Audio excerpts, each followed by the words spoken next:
And this segment is brought to you by DraftKings Sportsbook, America's top-rated sports booking app. I mean, a place where it's safe and secure. I mean, that's what we want, right? Safe, secure. No doubt. Can't go wrong with that. Also love the fact that, man, when we're talking about DraftKings, some of the things that you have from a luxury standpoint with your bets, we could go money line, right? That's if you just think the Steelers are going to win straight up. You think that a lot, right? It happens, all right.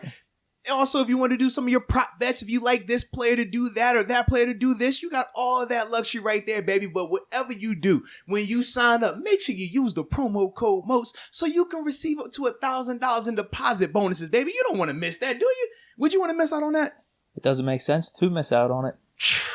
Couldn't have said it better, baby. So, what are you waiting on? Download the app, DraftKings Sportsbook. Make sure you use the promo code Moats, baby, and enjoy. One of the things that was coming up in my mind was, man, that Avery Williamson trade looks even better now. Maybe we should have made an extra trade or two. Well, my thing is this though. So get Desmond King, you remember? Oh yeah, and Desmond. He actually what was it? 6th round pick? Right? Yeah. It was a 6th round pick. Absolutely, man. Absolutely. But I will say, we talked with Avery again on the show that I was doing or whatever. Wait, he came on again? Yeah, absolutely. Friends of the show. Yeah, good little friend of the show, man. He did a little 15 minutes, you know what I mean? Little talk. But even with him, he was just simply saying how the only negative is he hasn't had a chance to practice and be in the building with any of these guys. And yesterday we talked, I think it was like 3:15 time frame.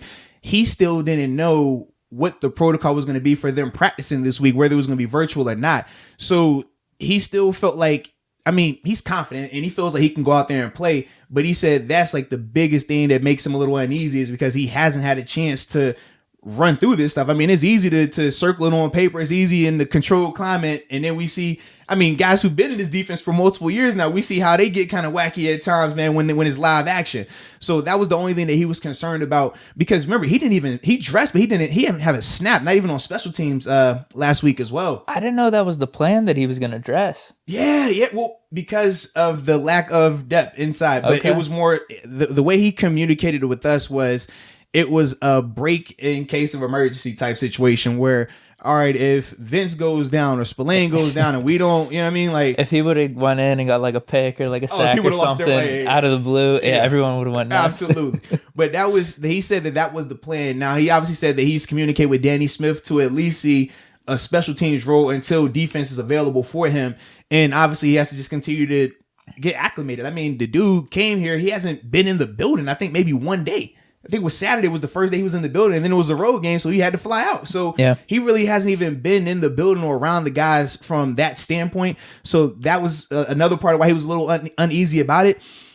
I think, if he does get an opportunity, he'll be fine. It's going to be growing pains, though, without a doubt. Don't think that. But I do think if he were to have to play this week, he would be good enough to get the job done.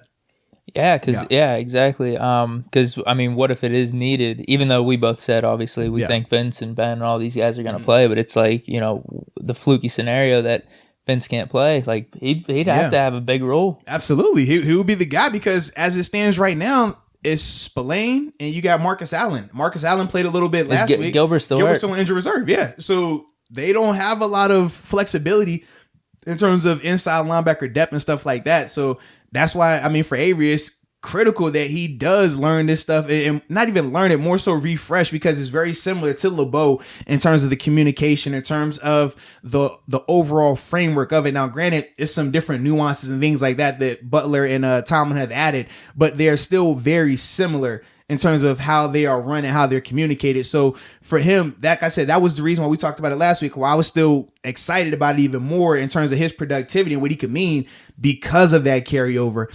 But yeah, man, if he has the opportunity this week, man, it's going to be big for him. It's definitely going to be big, baby.